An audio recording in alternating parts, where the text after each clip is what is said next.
Bumulong siya sa dilim. Hindi ako nakasagot. Hindi dahil ayaw ko, kundi dahil bawat letrang sasabihin ko ay katumbas ng pag-amin na mahal ko siya. At sa gabing iyon, sa ibabaw ng malamig na sahig ng kusina, kasama ang kanyang katawan na nakadagan sa akin, mas pinili kong manahimik na lang. Kasi paano mo nga naman ilalaban ang damdaming alam mong wala ka ng karapatang maramdaman? Tumango lang ako. At noon nagsimula ang lahat. Sa isang oo na hindi binigkas. Sa isang pag-ibig na hanggang ngayon walang pangalan. Kuya Rex, itago mo na lang ako sa pangalang Carlo. Hindi ko na rin babanggitin kung tagasan man ako. Ito ang aking kwento. Ito ang kwento ng pag-ibig ko. Sa isang damdaming pinilit kong itago sa loob ng maraming taon. Sa isang lalaking nagbabago sa takbo ng buhay ko. Paano mo nga naman ilalaban ang damdaming alam mong wala ka namang karapatang maramdaman, di ba? Yung bawat sulyap ay may kaba.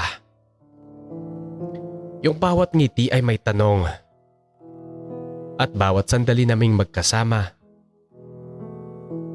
tinatago kong sana siya rin. Pero ang totoo, sa lahat ng gusto mong sabihin, pananahimik na lang ang laging nauuna. College ako noon.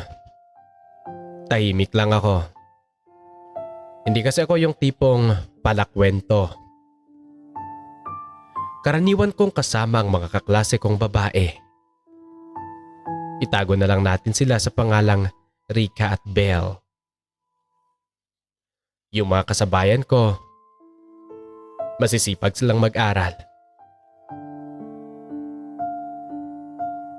Masipag din naman ako mag-aral. Hindi dahil suplado ako, kundi dahil natatakot akong mabunyag kung sino talaga ako. Lalo na't karamihan ng seksyon namin ay puro lalaki. Solid kami bilang klase. Masaya. Kulitan. Pero kahit ganon, ramdam kong distansya pa rin. Iba ang tingin nila. At ako rin, hindi ko may tatanggi. May takot ako sa pagiging iba sa kanila.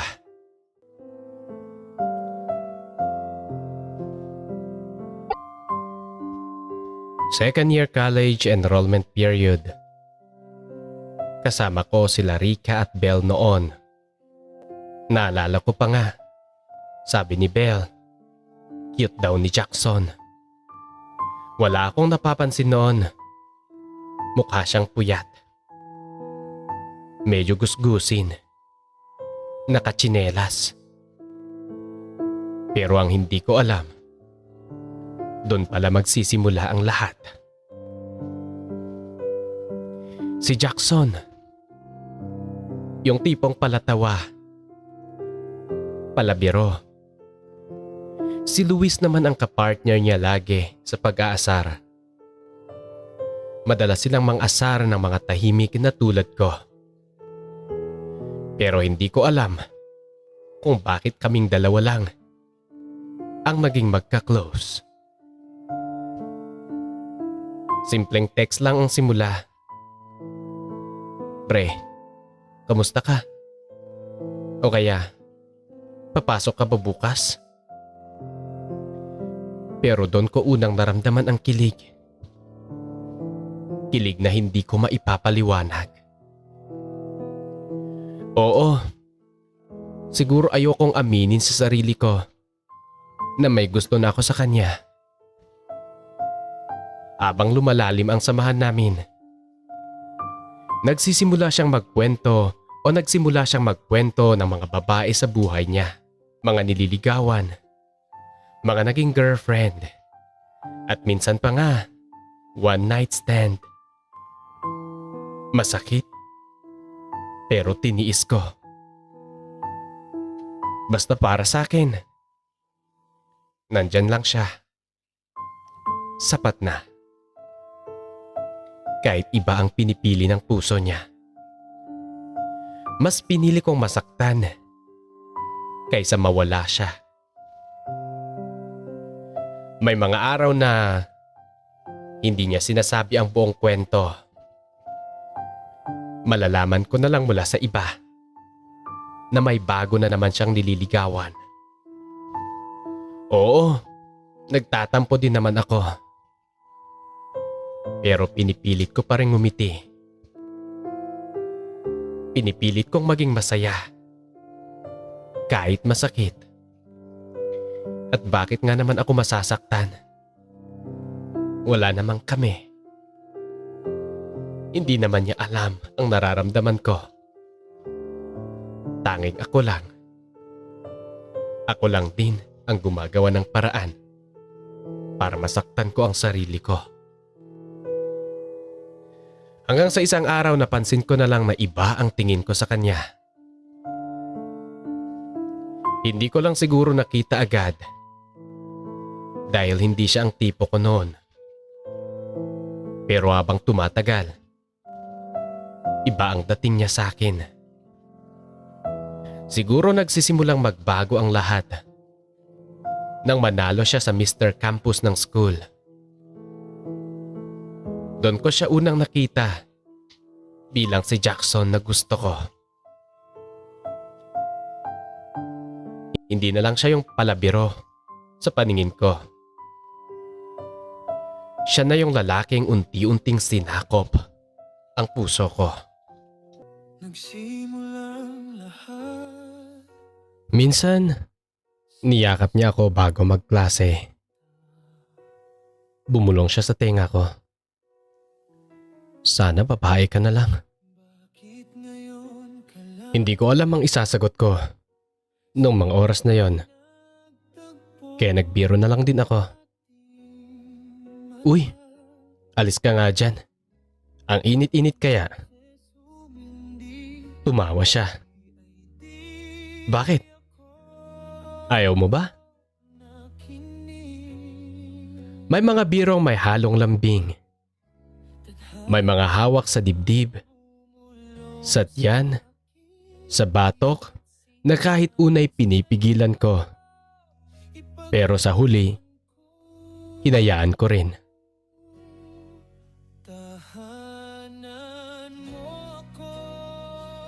Hindi dahil wala akong pakialam, kundi dahil sa bawat hawak niya.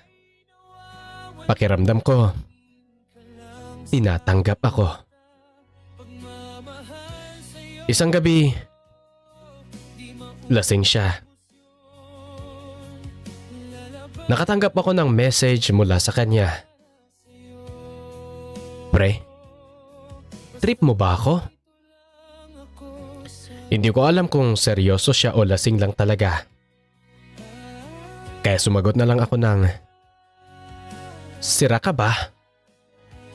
Lasing ka na no?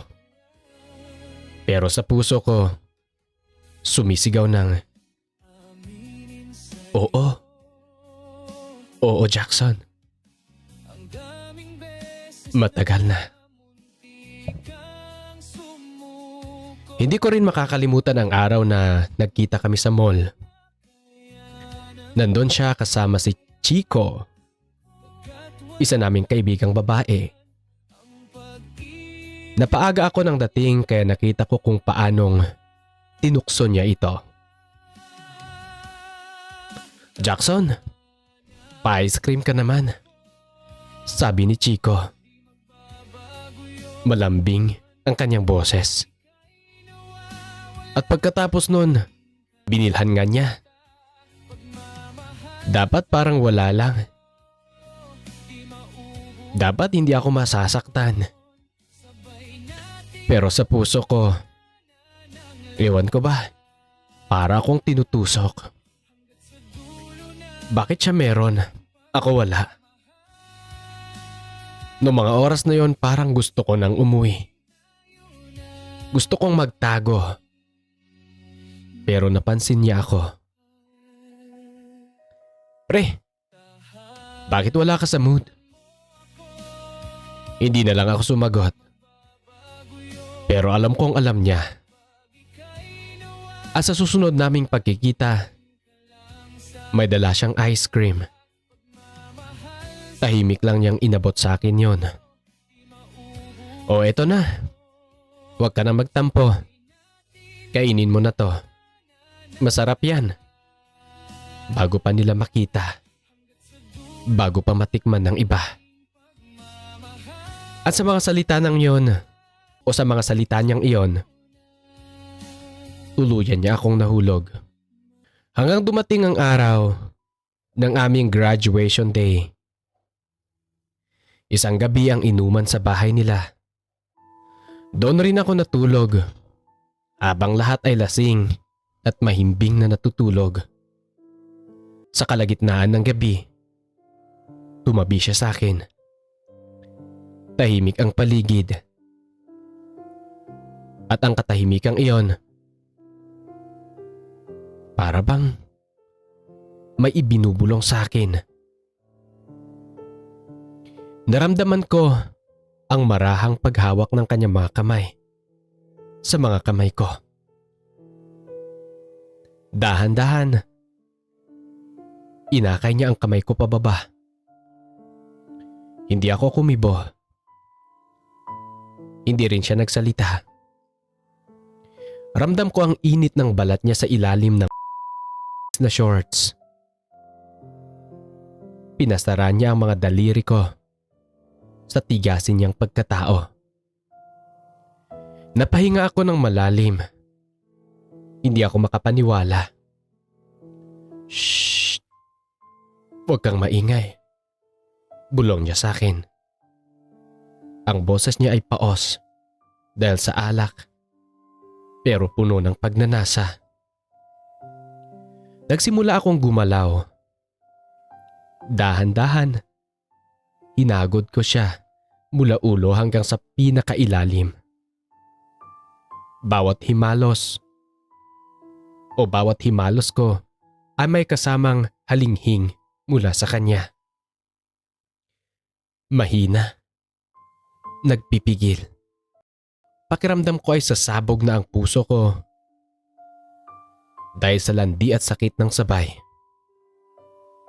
Dito, sa ganitong posisyon, gusto ko siyang mahalin ng buo. Pero alam kong hindi pwede. Kinuha niya ang kamay ko at hinalikan ang palad ko bago pa man ito ibinalik sa pagkahawak sa kanya. Pinabilis ko ang hagod. Hinigpitan ko ang kapit. At sa ilang sandali pa ay nanigas siya. Yumugyog ang buo niyang katawan sa tahimik na pagsabog.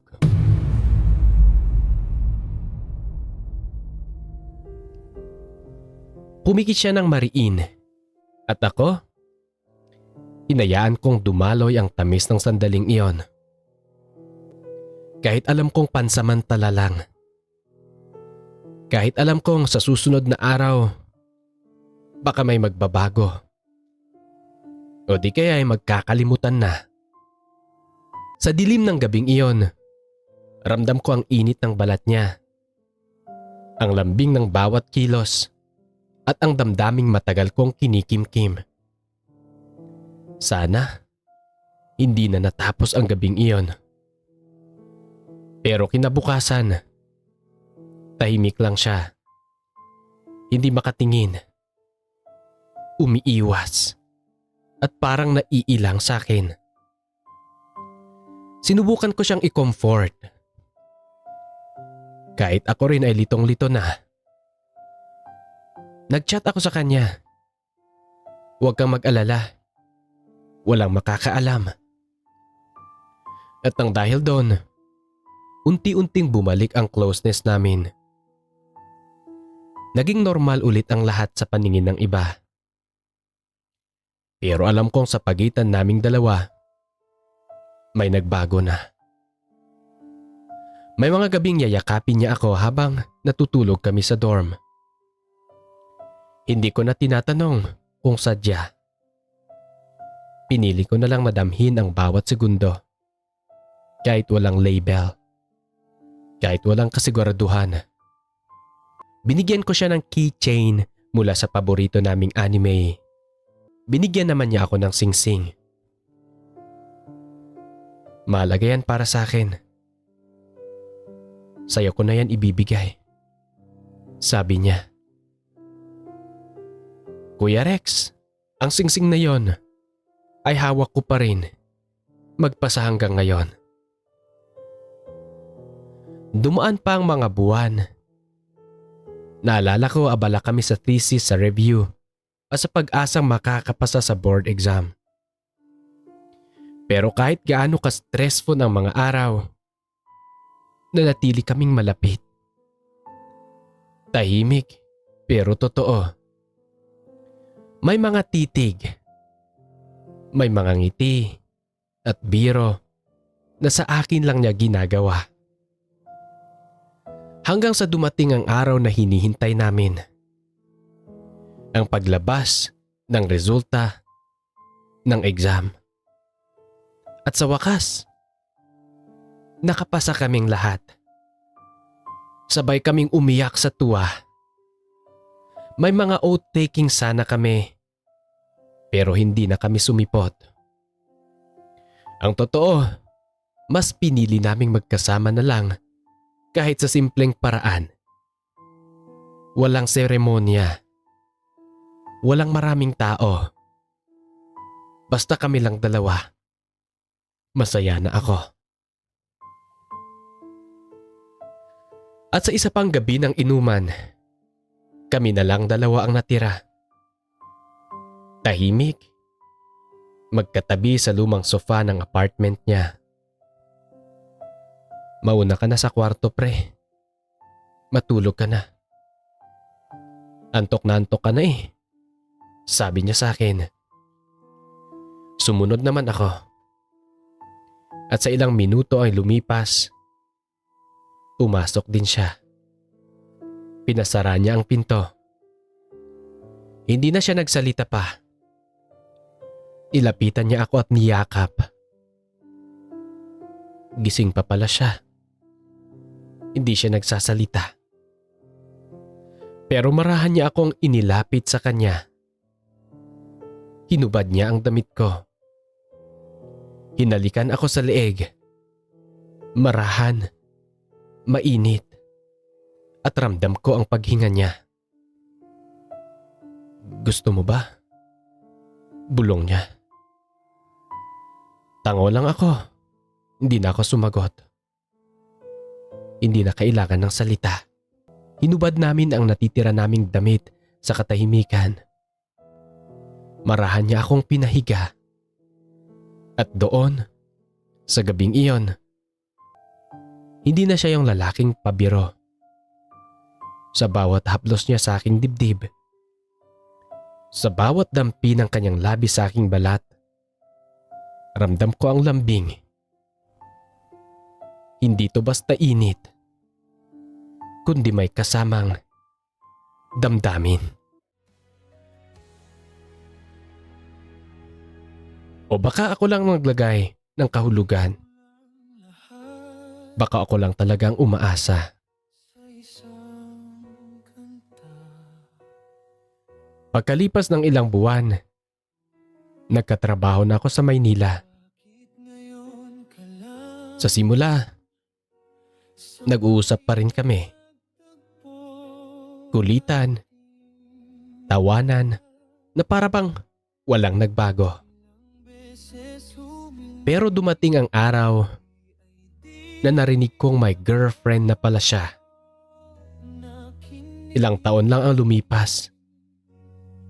At kasal na sila ngayon. At masaya na sila. At ako,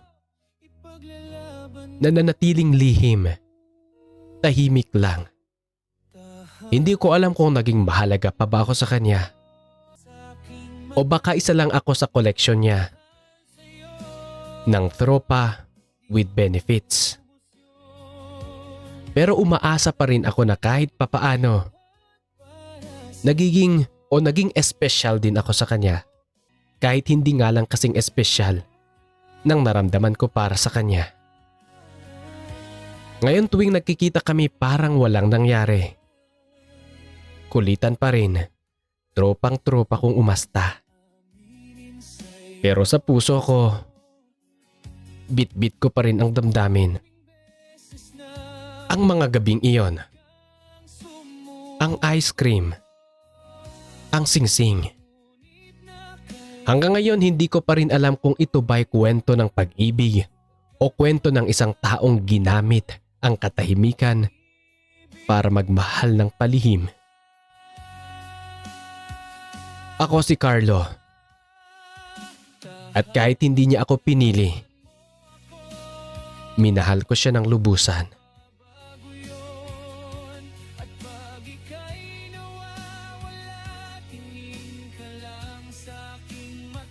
Ang hindi ko alam, may mga gabi pa pala na susunod.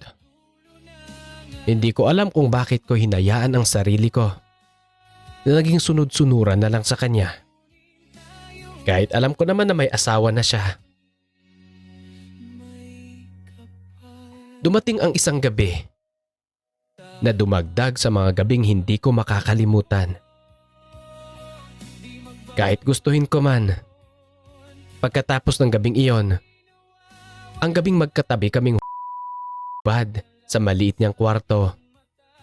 Akala ko may magbabago. Akala ko kahit papaano magiging kami na ng palihim.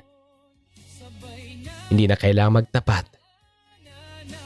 Hindi naman namin kailangan ng label. Sapat na ang pakiramdam na sa dilim, pinili niya ako. Sa dilim, siya ang mundo ko. Pero nagkamali ako. Dumating ang mga araw na parang wala lang. Nakikita pa rin kami sa cafeteria. Magkasama ng tropa, nagbibiruan na parang dati. Pre, bakit parang payat ka?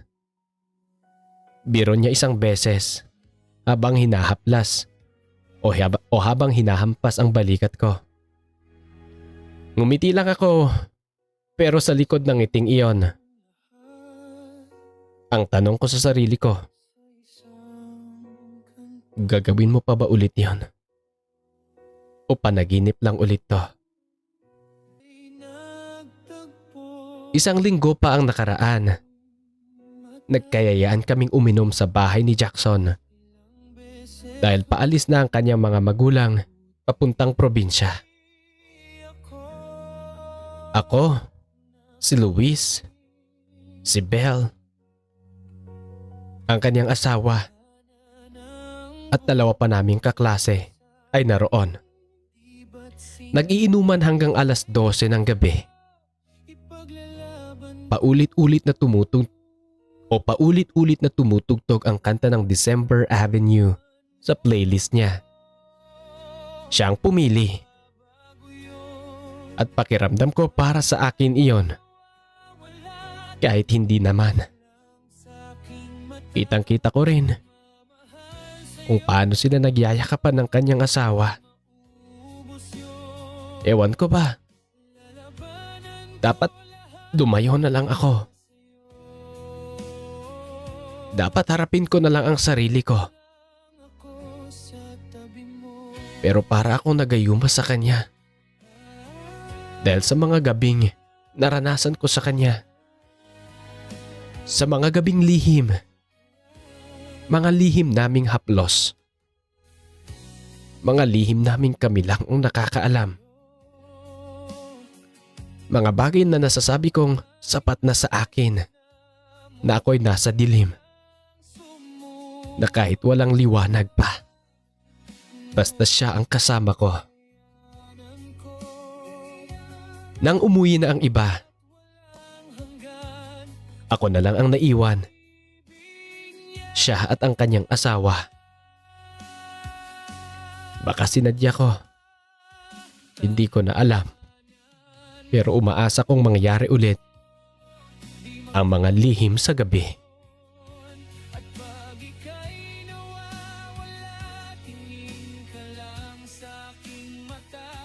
Nilapitan niya ako habang naguhugas ako ng pinggan sa lababo. Tahimik.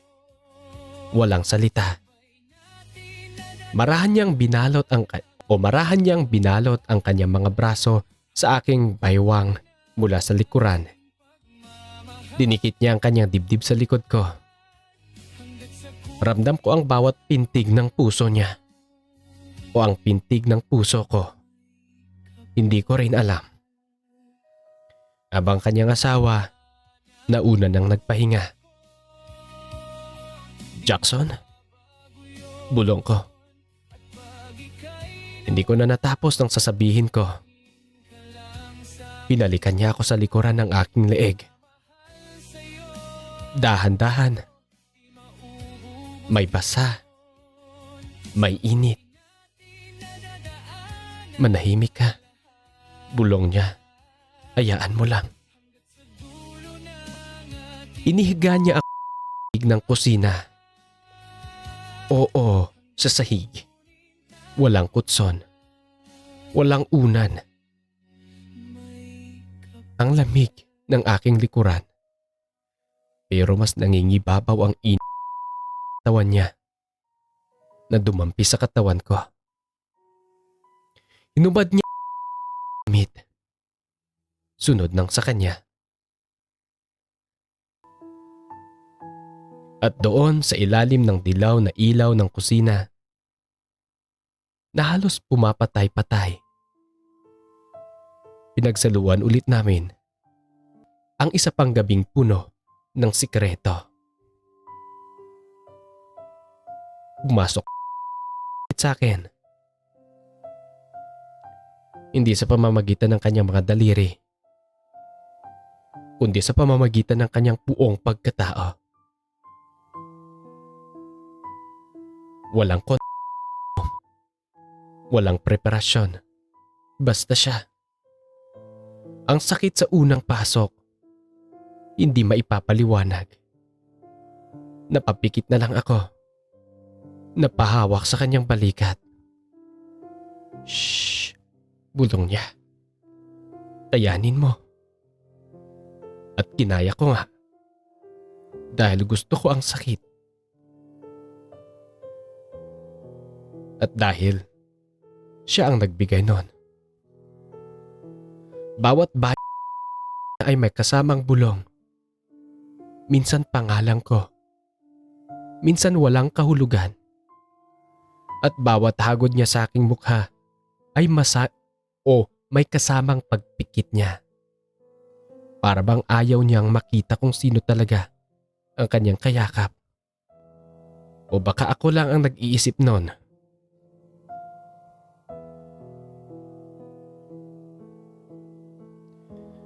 Natapos ang gabi sa sahig ng kusina. Nagising na lang ako mag-isa. Walang kumot. Walang salita. Maya-maya, dumating na sila kasama ang kanyang asawa. Bumati pa nga sa akin ang kanyang asawa. Good morning. Okay ka lang natulog dito?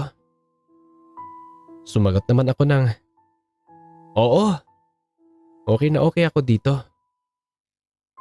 Pagkatapos nun, nagmamadali na akong umuwi. Hindi ko na alam. Pero nahihiya na ako sa sarili ko. Bago ako umuwi, nagpaalam ako sa kanya at ang kanyang asawa. May ngiti pa rin sa aming mga labi. Pero habang lumalakbay ako palayo, narinig ko ang kanyang asawa.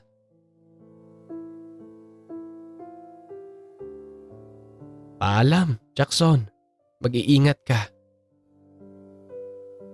Sa aking isip, iniisip ko na asawa ka lang. Pero natikman ko din naman yan. Asawa ka lang. Pero naramdaman ko din naman yan. Hindi na ulit ako bumalik sa apartment nila simula noon. Pinili ko na lang na manahimik. Hindi ko alam kung darating ulit ang mga panahong yon. Pero mas gustuhin ko nang mag-isa na lang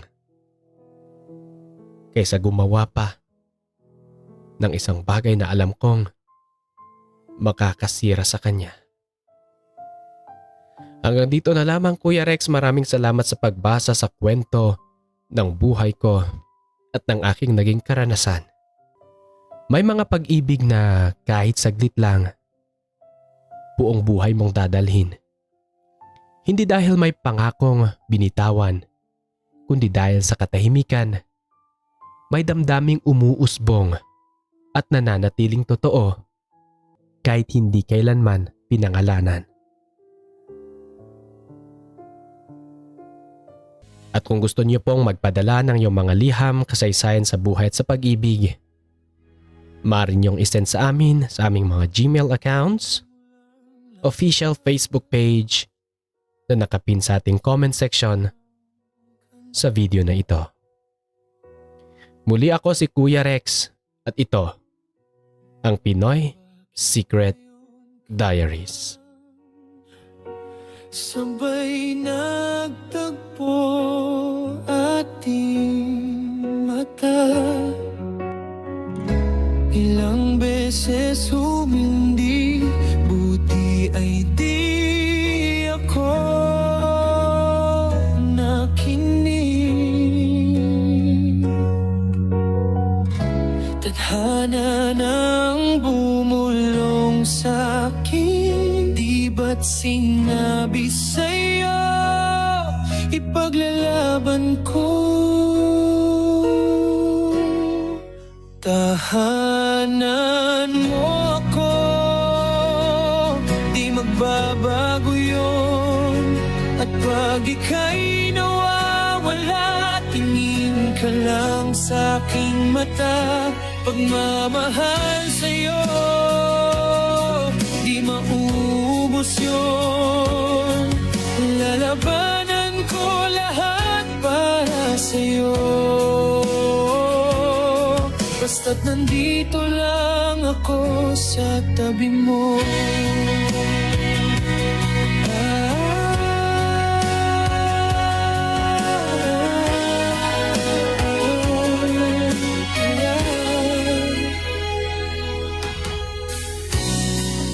Aminin sa'yo, ang daming beses na munti kang sumuko, ngunit nakayanan ko, pagkat walang hanggan ang pag-ibig niya.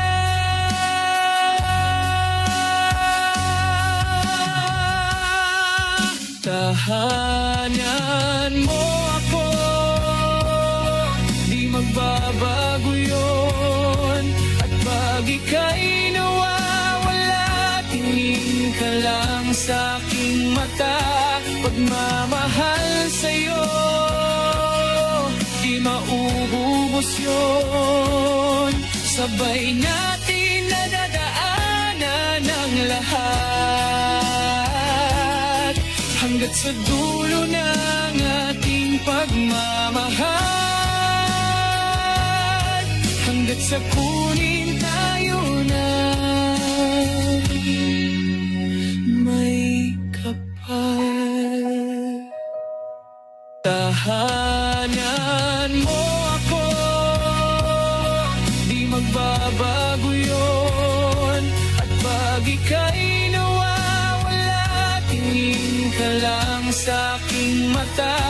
Pagmamahal sa'yo, di maubos yun. Sabay natin nadadaanan ang lahat hanggat sa dulo ng ating pagmamahal, hanggat sa kunin